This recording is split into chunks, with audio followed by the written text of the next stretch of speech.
The only reason for the existence of Shan is to eliminate cruel exploitation by humans of other humans and of nature.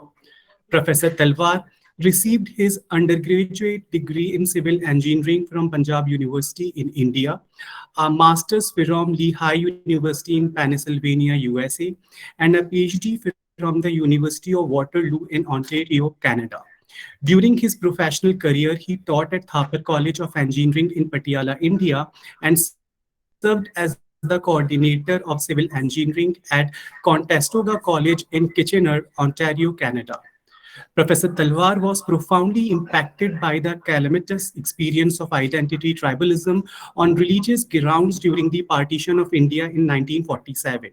He strongly believed that an end must be put to that kind of hatred forever, and it was this experience that led him on his personal quest to search for the common core spirituality that underpins all religious and scientific knowledge.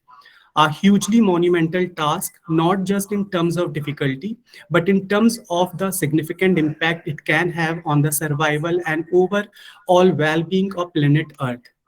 Years of questioning, study, research, probing, and extremely deep thought have gone into his efforts. With a greater understanding of how interconnected we all are, we will be better attuned to address the major issues facing the world today. Professor Talwar is also an award-winning author. He was awarded a Books for Peace International Award 2020 for his book The Common Ground, which critics have praised as a masterpiece on the unity of science and spirituality.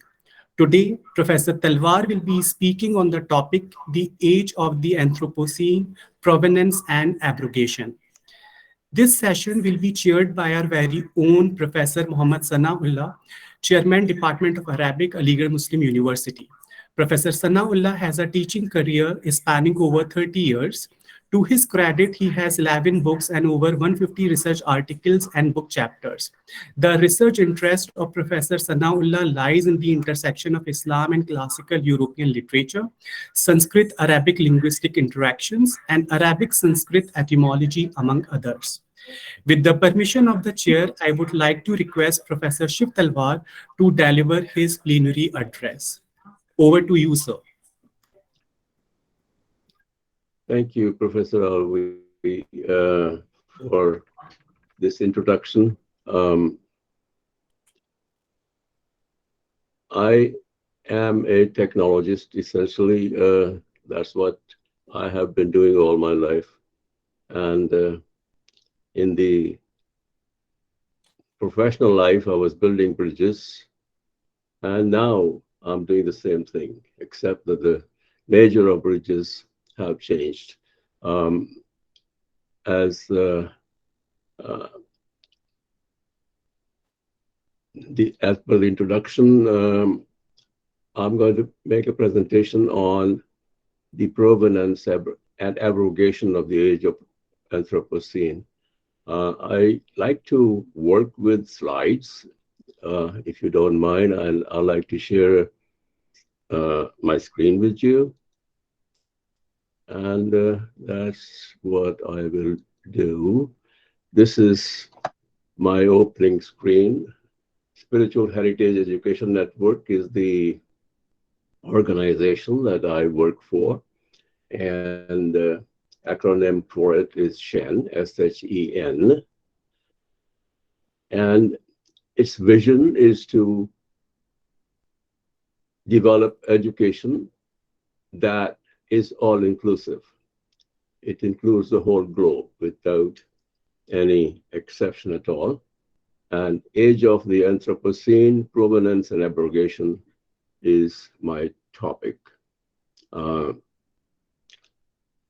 would like to begin by thanking Professor Sami Rafiq of the Department of English and Professor Muhammad Asim Siddiqui, Chairperson of the Department of English at Aligarh Muslim University, for this opportunity of presenting this evening. Before I begin addressing my topic, I would like to express deep sense of delight and surprise that I felt upon being told by Professor Rafiq that Professor Mohd.Sanaulla Al-Nadawi will be the session chair. I met Professor Al-Nadawi in 2013 at the Chinmaya International Foundation at Valianad, Ernakulam in Kerala, at a 6-day conference on education in all-inclusive universal spirituality. I'm so delighted to see you again, Professor Al-Nadawi, after 9 years in November of 2022. Isn't it a small word after all? Now, on the topic, I'm setting the framework for my presentation here, talking about my beginning. And not only my beginning, everybody else's beginning. We are all from an infinitesimal germ cell, one cell growing to be a full-grown human being. And that is our biological beginning. And I present it in the form of a diagram on the right-hand side. The beginning is an infinitesimal one cell right here at this point, and it grows, becomes concrete more and more. And then now I've got 37.2 trillion cell body. And this is how I began, and I am. From one cell so many years ago to 37.2 trillion cells. And all of these cells are different. Some of these cells become my nose, some of them become my head, some of them become the tongue that I use to speak, some of them become ears, some of them become hands. Over from that one cell, a huge variety of cells develop. And that is how I began, and that is how the universe began. In the universe, the infinitesimal that the universe begins from is also infinite. That is the difference. The infinitesimal cell that I am from, that can only make me. Whereas the infinitesimal, whatever it is, different people use different names. Some people call him Al-Haq, some people call him Brahma, some people call him the Spirit of God. It is referred to variously. That infinitesimal is also infinite in its potential. It creates everything in the universe and the universe itself. And the diagram here, again, starts from a point. From this point, a growth begins, or concretization begins. And in the beginning, things are so subtle that they are undefinable. And then discrete, definable things start to happen. The first principle that is created is akal, intellect.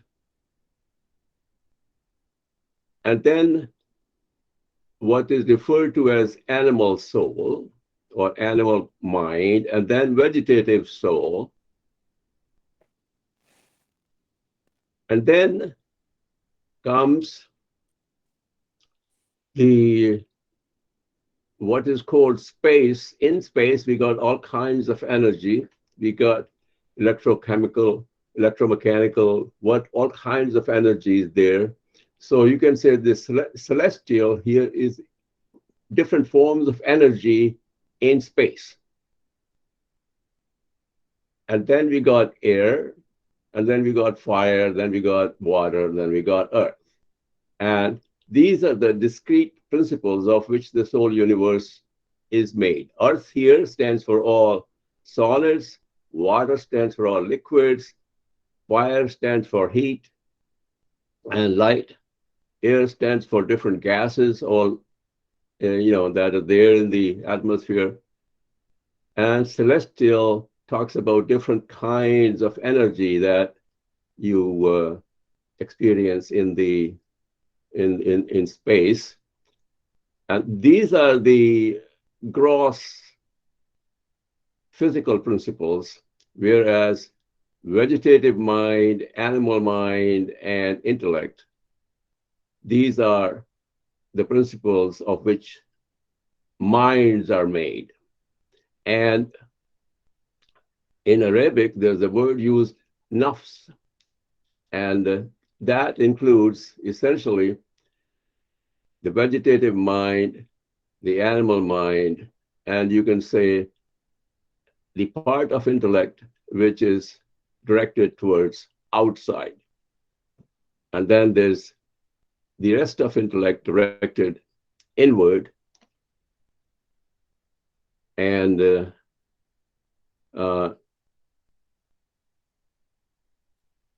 that concept of nafs is important, and we'll talk about it as we go along. So we have a cosmic body, that's the universe, we have a cosmic mind, and without mind, nothing exists. What is mind? We'll talk about that. And what is the body? We'll talk about that.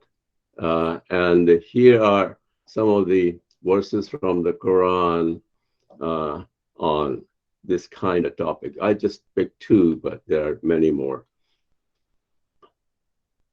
The age of the Anthropocene, the idea, so you can say the term got used in 1980, but then atmospheric chemist Paul J. Crutzen regards the influence of the human behavior on Earth's atmosphere in recent centuries so significant as to constitute a new geological age of the Anthropocene.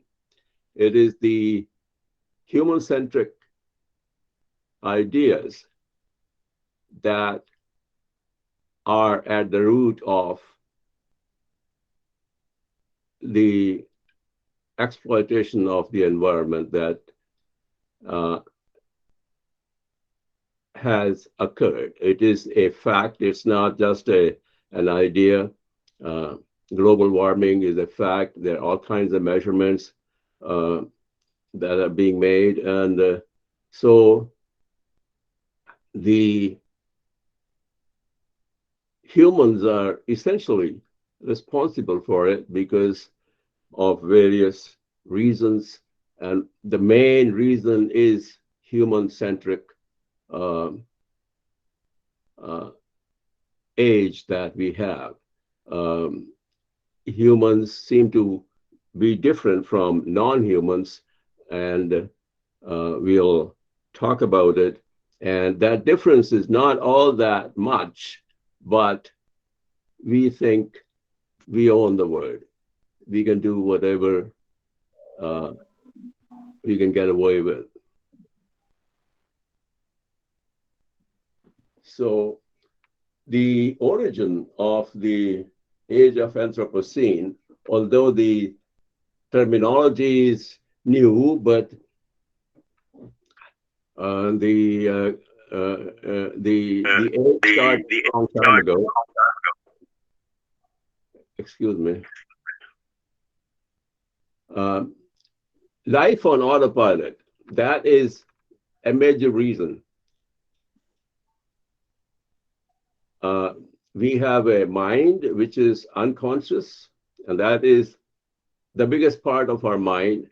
And then comes the subconscious, and then the conscious mind, the intellect, is part of the conscious mind, and that we think we are blessed with, and we are blessed with it, but we abuse it to serve the unconscious and the subconscious.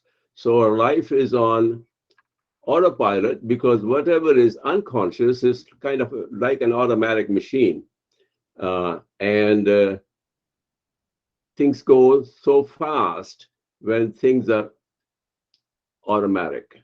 When we do things consciously, thinking is involved, and that slows things down. There are many things that we do, and we do them automatically, and that is the key reason we don't do enough things consciously.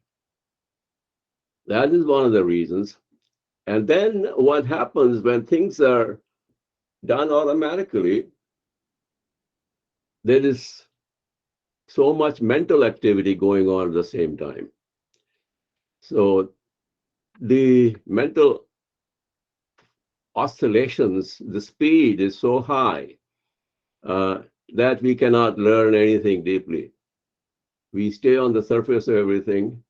So relentless mental oscillations or distractions or mental fluctuations, whatever name you give them, is a gift of the unconscious and the subconscious, leading to reductionist understanding that fails to capture the whole truth, promoting intellectual laziness, resulting in believing over seeking the truth. So we are not concerned with seeking the truth, finding out what the truth is. We just believe, and we become so intellectually lazy that we are happy with half truths or alternative facts rather than knowing the facts. And that is what happens as a result of uh, high speed of mental fluctuations, and which the key reason, the background reason is, underlying reason is life on autopilot, life which is run by the unconscious and the subconscious mind. And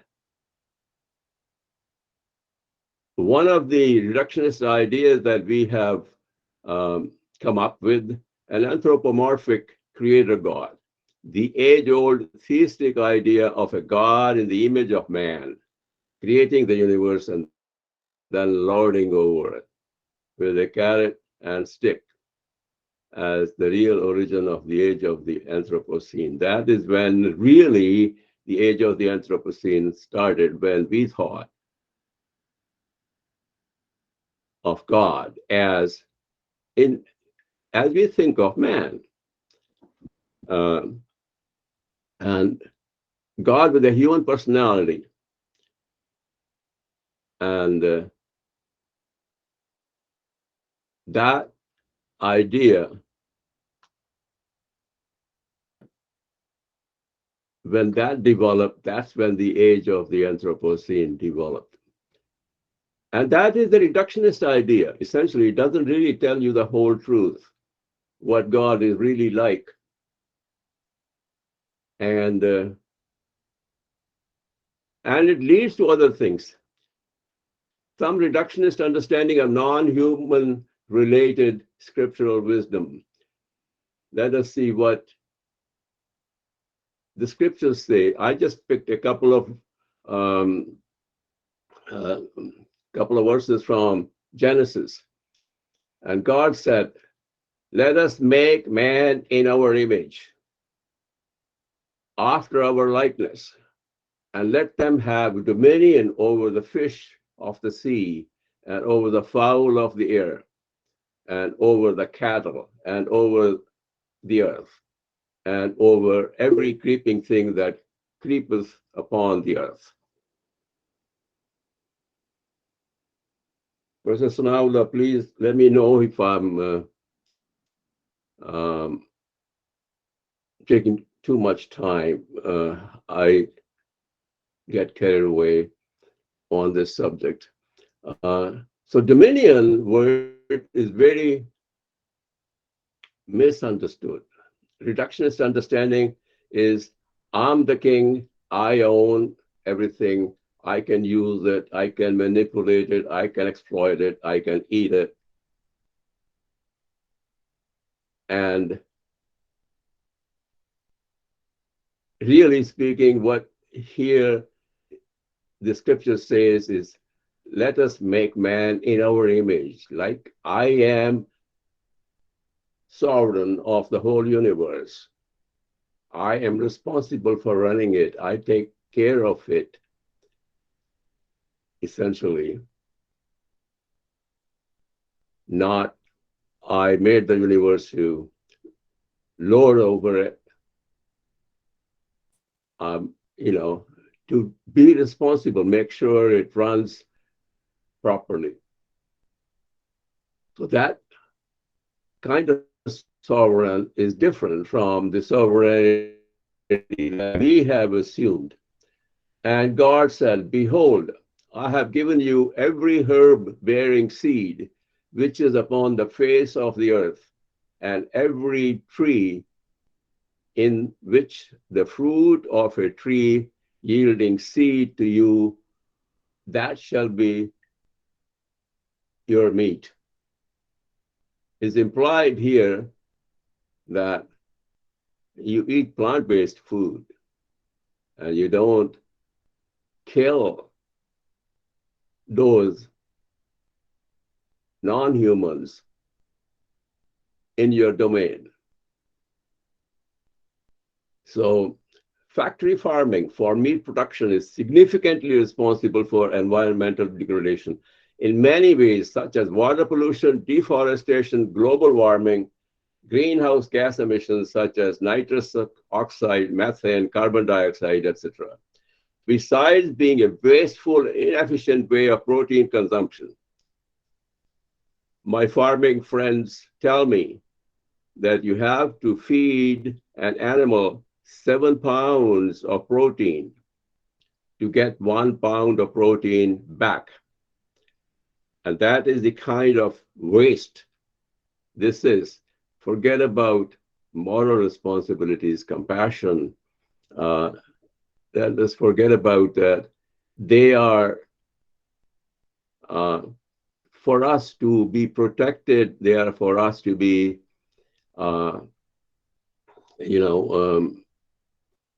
take care of, not exploit. And how do we abrogate that?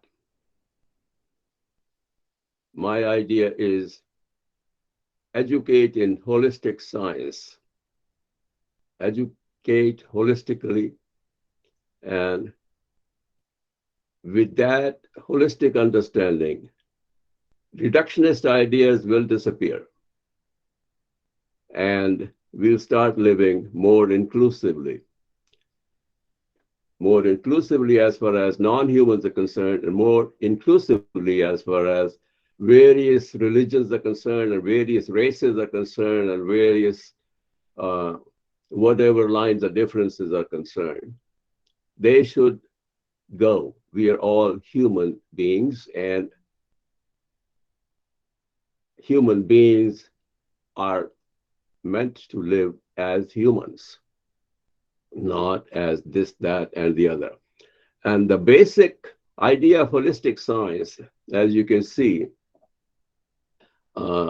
here,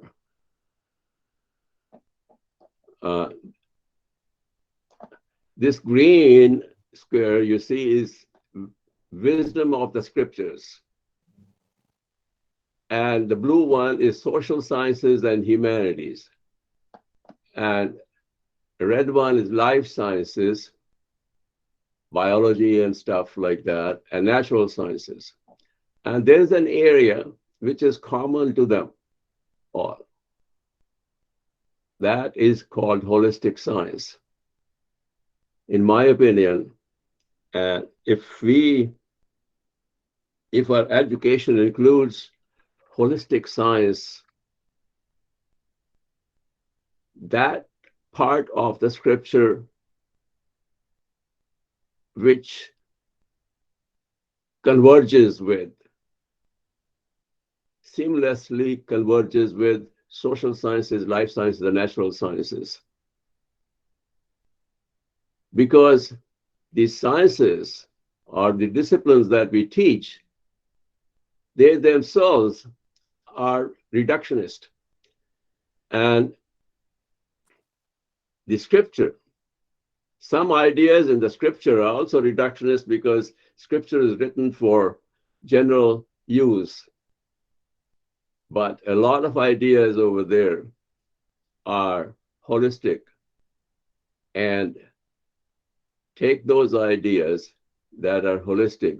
Those ideas are also scientific, psychologically correct, philosophically correct,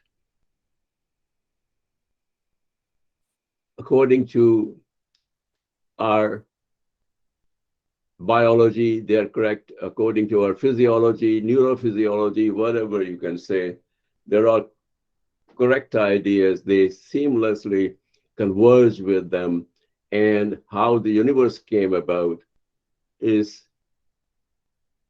a natural science idea, physics, a Big Bang. And those science and spirituality put together in a seamless convergence between them is what I would say is what is the way out of the human-centric thoughts. And it is out of those thoughts that pit one human being against the other and half humanity against the other. Women against men, men against women, whites against browns and blacks and greens. You know, you can say whatever. I think what I'll do is I'll take a break here and see how things are going. And then I may come back to it. Maybe it's about time that we engage in question and answers, some kind of discussion on what has been said. Professor Sanaulla, am I permitted to do that, or should I finish before? If I have time, I can go back to I have a few more slides to show. I think you should go ahead, Professor Shiv Talwar. Okay. All right, then I will do exactly that. And please let me know. I don't want to go beyond my limit.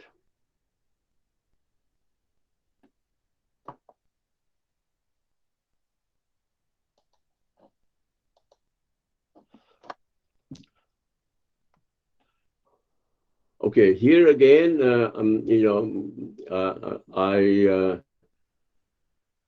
quote the Genesis, and the earth was without form and void, and darkness was upon the face of the deep, and the Spirit of God moved over the face of waters.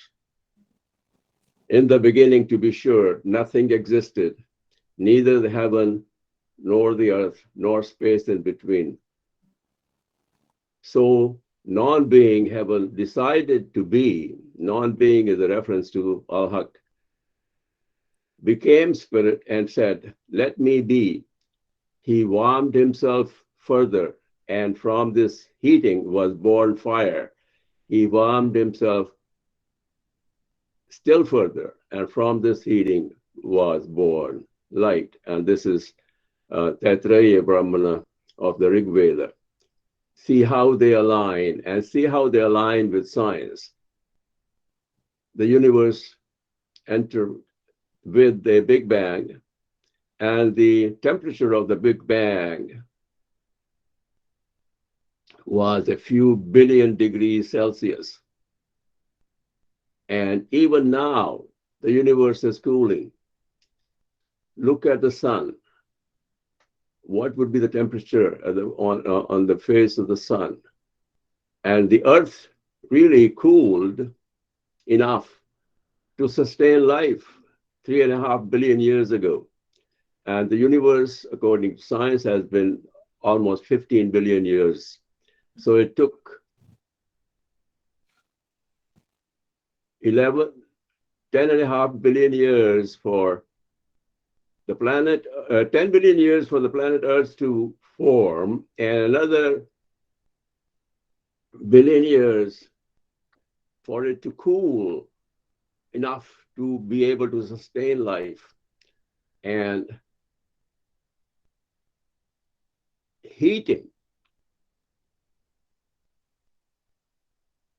is the key. That caused the explosion, or the explosion caused the heat. What caused what, nobody knows. What happened the first few seconds of the Big Bang, nobody can know, nobody can calculate. Scientists have calculated what happens after the Big Bang, what happened after 3 minutes or 5 minutes or 5 years or 1,000 years, that they can calculate. But what happens in the very beginning, they cannot calculate. All they can say is there was the whole universe crunched up into so densely that it was all in one point. And from that one point, explosive forces created the universe. So when things were all crunched up, there were very strong attractive forces. Then the repulsive forces came along and they created the Big Bang. That is how it happened in science. And that is what the Vedas is talking about. That is what essentially what Genesis is alluding to. Those are the things that are hugely meaningful to for the abrogation of the human-centric word. We are from the same Big Bang. We are from the same source. Humans are no different than non-humans. Starting from that one point, the Big Bang created an expansive universe. Universe is still expanding. And now the size, the diameter of the universe is 92 billion light years. What is a light year? Light year is the distance light travels in 1 year.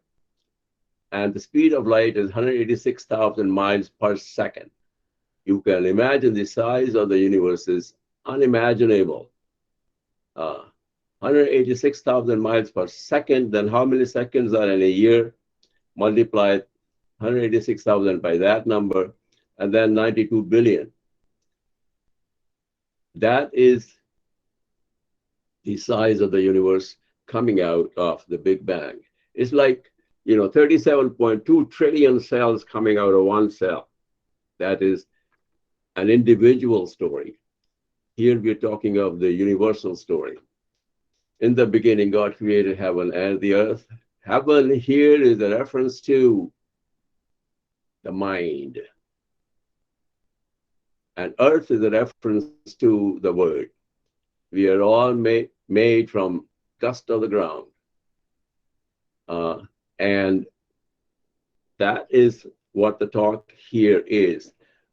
What is heaven and what is earth? What is mind and what is body, according to different scriptures? Let's look at an individual. And the mind in general, cosmic mind or mind of matter, whatever you may call it, there are three kinds of forces that run the interactions of the universe.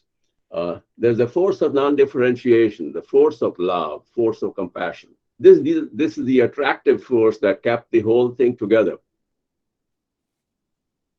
Okay? And then separation came, universe got created. First got created was matter. Okay, so in the beginning there was one force, that what we call the unified physical force, that ran the interactions between different kinds of matter. Okay, and we all know in chemistry, one kind of matter joins with another kind of matter to produce a third kind of matter. Okay, so matter interacts. So there's mind, matter has got mind, and that mind is run according to that unified physical force. And that unified physical force later on split into gravitation, electromagnetism, and strong and weak, what do you call, I forget the words anyways, not important.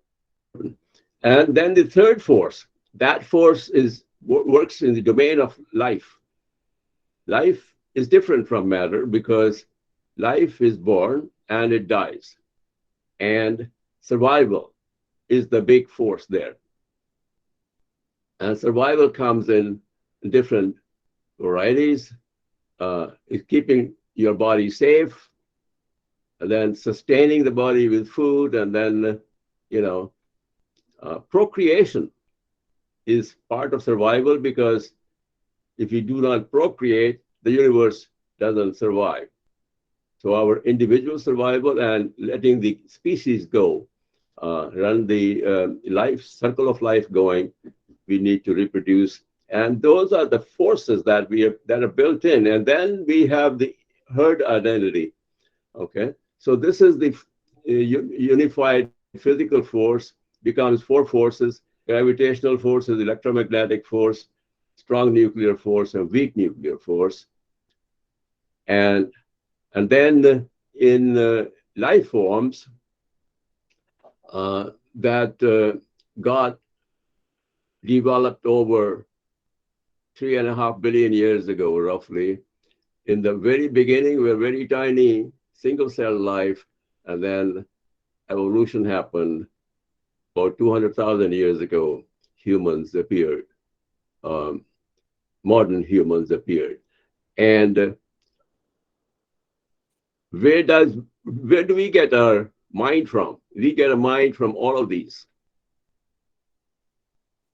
through genetic inheritance. That is what mind is. When we are born, we knew something. There are unlearned traits that we have got. We have some inclinations of the mind that are learned or learned, and some are unlearned. The unlearned mind is essentially survival oriented. We know how to save ourselves to some extent, depending upon our body. We know how to eat food. We also know nobody teaches us how to procreate. That is an unlearned trait that we get from our genes. And herd or ego identity, based upon rationale of safety or survival, we get from our genes also. So those forces are what keep the mind working. Genesis. Here is the spirit. And spirit starts to concretize into my body. And the initial principles of concretization are too subtle to be identified. And then comes akal. And then comes ego. In Genesis, it's called Eve. But by Avicenna, it's called animal mind or animal soul. Sensory faculty, Genesis refers to as serpent. Intellect is referred to as Adam. And from here to here is rational part of the mind. And then here is, you can say, mind that transcends rationality. Rationality, the source of rationality is our sensory faculty, our organs of senses. If I see black, it is black. It cannot be anything else. Whereas that is rationality. Okay, so rational logic is logic based upon our sense perception. Wisdom goes beyond it. Okay, for example, I cannot see with my eyes what is same between you and I. You have a different body, I have a different body. My eyes can only see distinct people, distinct things. But my wisdom can see you are a human being and I'm a human being. So we are something similar to each other. And not only that, that our underlying source is the spirit that comes from here. And if my consciousness is at this location or here or even here in the rational part of the intellect, then I cannot see that. And the division between the rational part and the wisdom part, that division is, you can say, our DNA, our genetic inheritance. Genetic inheritance is all survival oriented. So rational mind is survival oriented.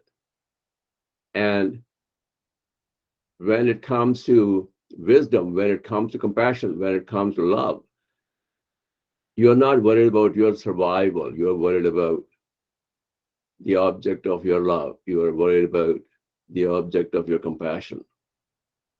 People are known to sacrifice their lives for others. And that comes from here. When we transcend our genetic traits of survival, then only we can hope to unify humanity. Then only we can hope to work for the non-human and the rest of the humanity. This is the second part. Genesis uses two different terminology. In the previous terminology, this was the serpent. Here it's called the creaturely soul, and then the animal soul, just like Avicenna or Ibn Said was his name, and human soul. And when the Bible talks about we have created you in our own image to have dominion over the animal and the creatures, that is what is implied. The intellect here is human soul has got dominion over animal and creaturely soul. Or this part of his wisdom has got dominion over all of them, has got dominion over nafs. You can go beyond nafs that way. And this is Judaism. They call it nefesh, ruah, and neshama. And here I put Avicenna's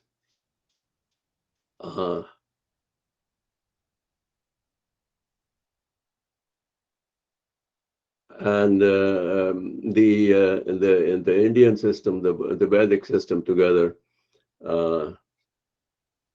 No, this is the Vedic system only, not maybe the next one. Here, I'll try to put them together. I've used the Sanskrit words along with Avicenna's words. Conscious mind is buddhi, subconscious is ahankar, vegetative mind is manas, and this is called, in Sanskrit, the word here is akash, vayu, agni, jal, bhumi. And from here to here is nafs, or the rational part. And that is where I think I'll try to put the two together. Uh, the three faculties of mind: unconscious is automatic, instantaneous, stimulus response behavior, very high speed activity. Scope is automatic physiology.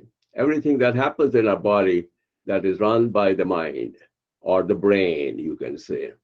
The activity of the unconscious is 24/7. No rest for it at all. And then subconscious is the emotional mind. It is semi-automatic. Stimulus response behavior is immediate, reactive behavior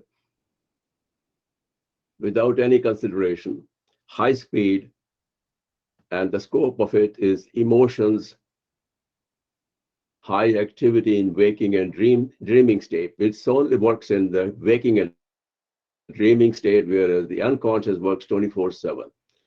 Not only waking, dreaming state, also in sleeping state. So these two are, they underlie what is called the automatic behavior of humans. And these two underlie the reductionist thoughts that we got. They keep us away from each other, they keep us divided. And to get together, to unify, we need the conscious mind. And even the conscious mind, if it is limited to survival or rationality, then it is not going to be getting there. But we got to go beyond rationality of the eyes and ears and noses, our physical organ based thinking, that kind of rationality, then only we can unify. And I'll skip this. Now here you can see the different forces. We have the body, there is the electromagnetic forces and gravity and you know, weak and strong. Um, I forget that word, anyways. What is got atoms, and we got in the atom nucleus. Weak and strong nuclear forces. So those forces are acting in our body. We all know our brain, the activity of the brain is electromagnetic. Okay, so that force is important as far as our body is concerned. The nervous system works electromagnetically. And in the mind, we got the divisive survival forces acting from here to here. Up to the DNA, that's when the nufs stops. And that's where the effect of genetic inheritance stops. And then beyond there to there, this is the driven by the force of non-differentiation. So the forces that we talked about initially are all within us. I'm going to show how we can raise our consciousness with practices as simple as breathing deep. Okay. Uh, Let us say in our normal waking state, this is our mind. This is our conscious mind. A tip of the iceberg above the surface of the ocean is the conscious mind. This is Freud's psychology. He uses that metaphor, and it's very apt. The metaphor is very appropriate. Unconscious is deep down in the ocean. This is the biggest. And then the subconscious. Then there is interaction between the subconscious and the unconscious. What was unconscious becomes subconscious, and what is subconscious becomes unconscious, keeps on going like that. And then also interaction between the subconscious and unconscious. And when we talk of mental fluctuations, it is there. These are the mental fluctuations. Once we get rid of them, then we can focus. Why can't we learn? Because our mind cannot focus. And if the mind cannot focus, we cannot learn. So our understanding is going to be very, very superficial. And so we can take our consciousness up to here. And if we do some more deep breathing, okay, effort to breathe deep, some effort, we can take our consciousness here, we can realize what our body is, how it works, and so on and so forth. And if we take a little more time to breathe deep, we can take our consciousness here. We can also realize how our senses work, how they keep us running around in circles. Okay. And we are still in the domain of nafs. Okay. We are still in the domain of rationality. The more we know, the more we understand.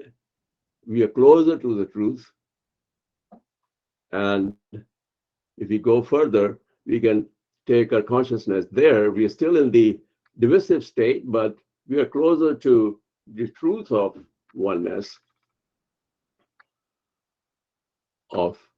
And we go there, we are at the end of nafs.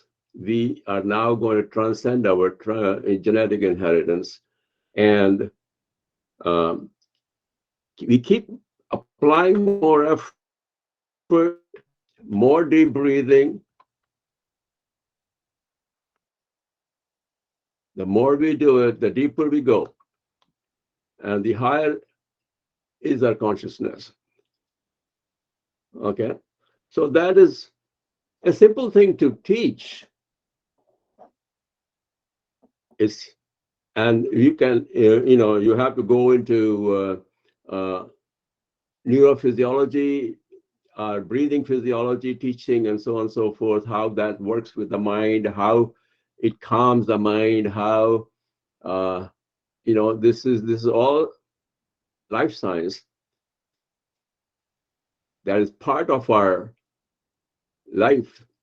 We can teach that part of life science to create the conviction in this process so that people can sit and do nothing but breathe. And that is very hard for many people to take 5 minutes away and do some breathing and calming the mind, raising the consciousness. That kind of activity people rebel at because they think they're wasting their time doing nothing but breathing deep. But that transforms them. Okay. And if you talk of people like Rumi's 4 practices. The first practice was eating light. The second practice was breathing deep. Eat lightly, breathe deeply, and gaze intently. Pay attention to things. When you breathe deeply, your mind is calm. You have reduced the volume of mental traffic. Mind is calm. It's not that distracted. You can focus it on something that you're looking at. Gaze intently. And then he has a very joyous body. He likes to dance, move freely. Eat lightly. 40 days of fasting, great. But even when you're not in 40 days of fasting, eat lightly, breathe deeply. It is breathing deep that gives you oxygen, more oxygen. If the breathing is deeper, it gives you more oxygen than you would get otherwise.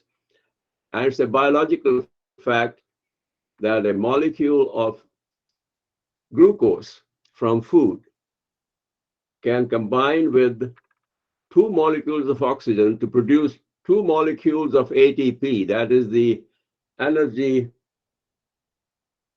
currency of the body. Whereas if you have a lot of oxygen available, one molecule of glucose from food can combine with 6 molecules of oxygen to produce 36 molecules of ATP. 18 times more energy from the same food you can get if you supply yourself with a lot more oxygen.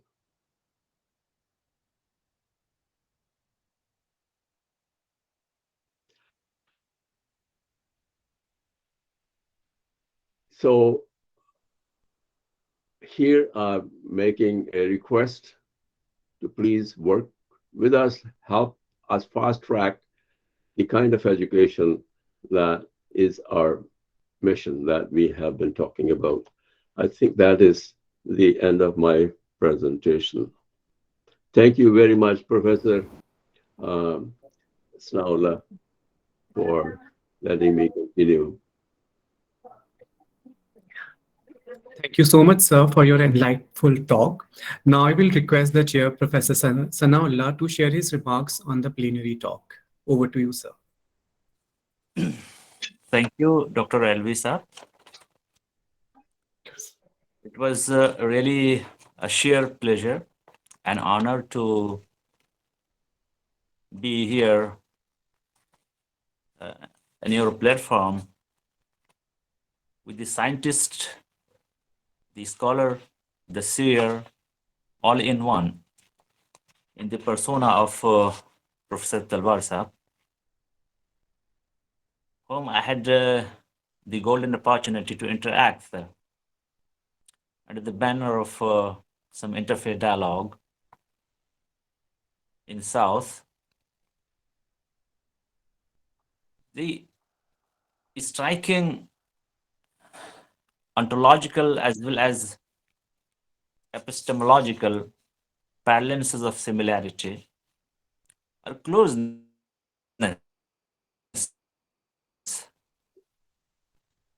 that one notices while going through the scriptures of East or West.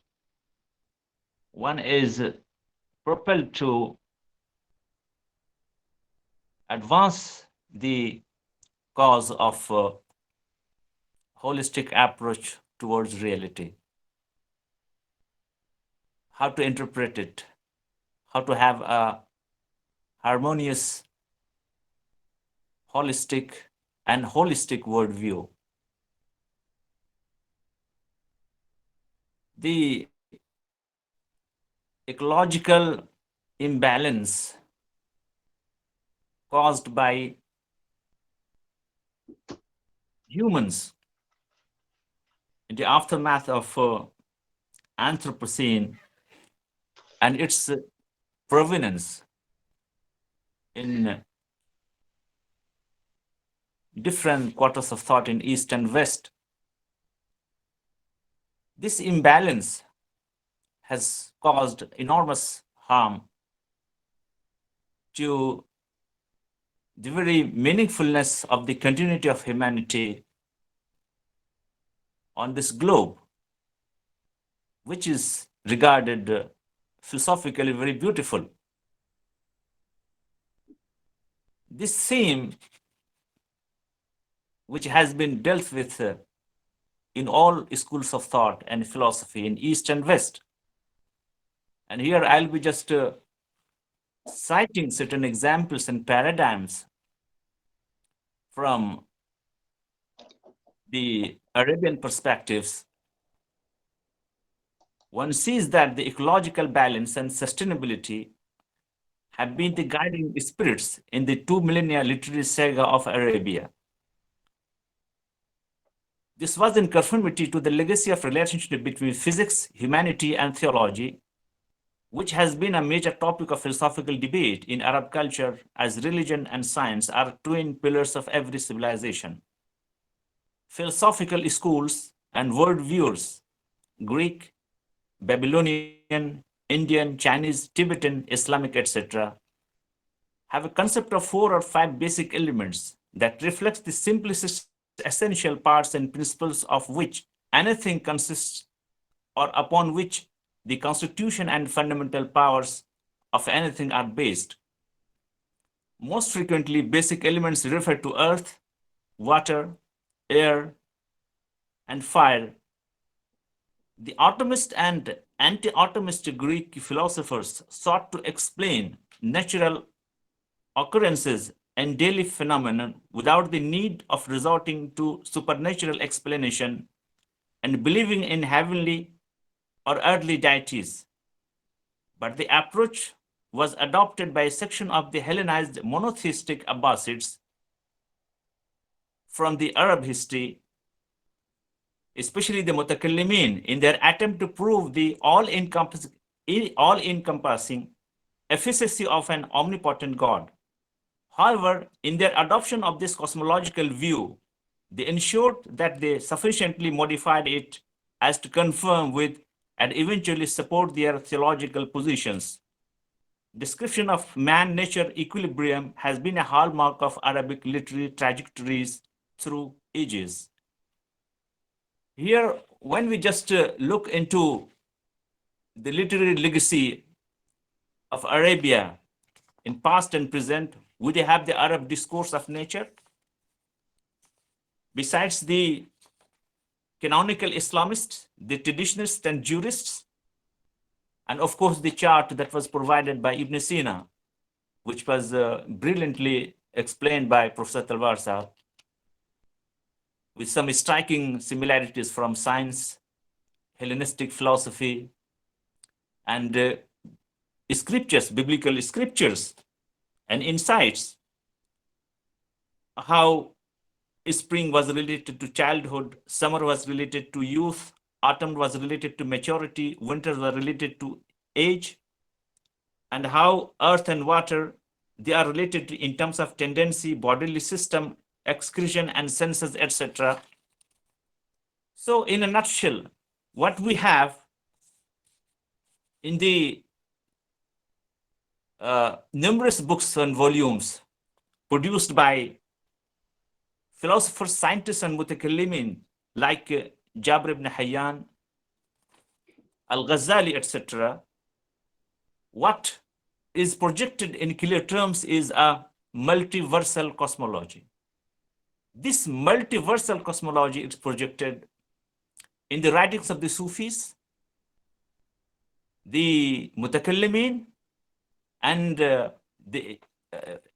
besides the muses in different phases of Muslim history. Another striking balance we do find while Shiv Talwar Sahab was elaborating upon this connection between different cultures, Eastern as well as Western cultures. What strikes us is the Kabbalistic and Indian collections and Indian connections, where letters in Arabic, as propounded by different philosophers, they said that Alif, Ha, Ta, Mim, Fa, Shin, Zad, for example, they represent fire. Za, Kaf, Jim, Sin, etc., they represent air. Ha, La, A, etc., represent water. And Ba, Waw, Ye, Nun, etc., represent earth. So this was just to explain the very paradigm that has been presented in a verse of the Holy Quran, in which said that Umamun amthalukum. That is, we actually live in a universe in which every unit is that is communes, communities, amthalukum, just like you. So this reality is to be incorporated in our worldview. And if we just incorporate this worldview in our lifestyle, in our culture, in our pedagogy, especially in modern times. So what comes to the fore, I must be allowed here to refer to some famous sayings of the Sufis. Here it will be Tattvamasi, which could be translated as An al-Haq, that was propounded by Hallaj. And it was, of course, Aham Brahmasmi. And when there is a famous verse in the Holy Quran, هو الأول والآخر والظاهر والباطن وهو على كل شيء قدير. Here we simply recollect Purnamada, Purnamidam, Purnat, Purnamudasate, Purnasya Purnamadaye, Purnameva Vashishate. And likewise, the very essence of Gayatri Mantra, if we just recollect it. Again, what strikes us is some resemblances between what has been put in Muslim scriptures as well as what we find in the gospel. Like خلق الله آدم على صورته. This is a very famous hadith from Sahih Bukhari. That the simple translation, literal translation would be, God created Adam on his own image. So if we have to have this vision of this holistic vision and holistic vision of word and values in our life, we have to unify the human with the non-human, science with what could be termed as non-science, just as the fashion of virtus verborum of Middle Ages, which is found in the writings of Muslim philosophers as well as in the writings of Ramon Lull, especially virtus verborum, in which the material aspects of universe are seen to be in direct conversation with the ultimate reality.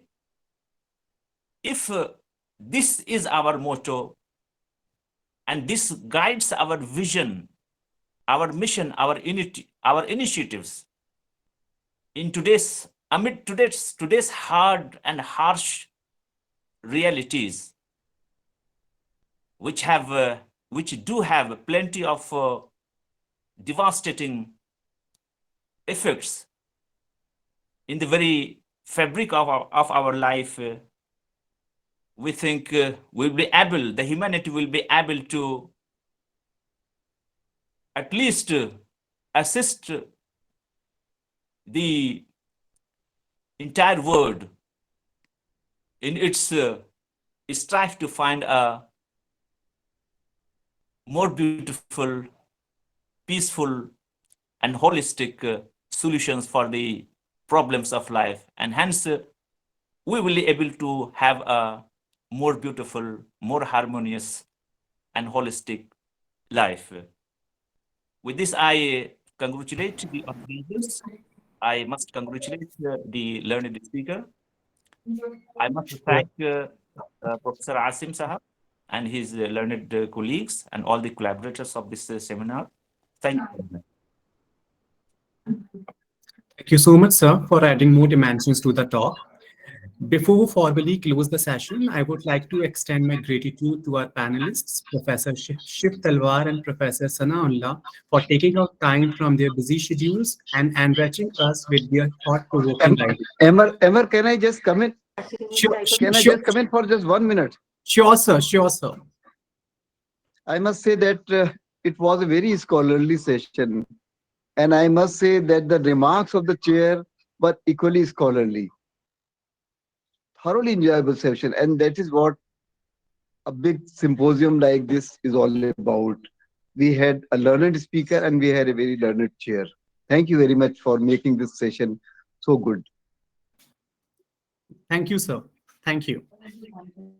बहुत बहुत शुक्रिया सबों का। शिव साहब आपका बहुत बहुत शुक्रिया, आपसे मुलाकात हुई, फिर होगी इंशाल्लाह, फिर होगी। Thank you very much. I'm equally thankful to our audience who have joined us from different time zones for their esteemed presence and patience. Here we close the session. Thank you all. Just 1 minute. Yes, yes, sir. Yes, sir. Hello. It was a brilliant session, and I congratulate Dr. Shiv Talwar and Professor Sanaullah, and I'm happy that they have met once more, and they have brought us thoughts that are universal about unity, about healing. Thank you very much. Sami, credit goes to you. You brought Professor Sanaulla and I together again. Professor Sanaulla is a very busy person, and we'll try to work together and see how we fast track and our mission. And I don't know whether you know that Professor Rafiq is editing a journal called Sami, you want to talk about it? Just 1 minute. Okay. So it is clover leaf, which is symbolic of the crossing over between various cultures and religions. And we have come out with the 5th volume.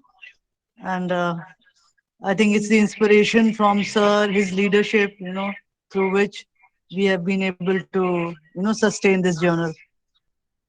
So thank you, sir. Thank you very much. Sami, without you, that journal will not be possible at all. And without you, I will not be sitting here talking to Professor Sanaulla and Professor Asim Siddiqui and yourself. Thank you. आप सबों का बहुत बहुत शुक्रिया. Thank you. Asim sir, shall we close the session now? Sure. Okay, thank you. Thank you all. Here we close the session. Thank you. Thank you. Bye.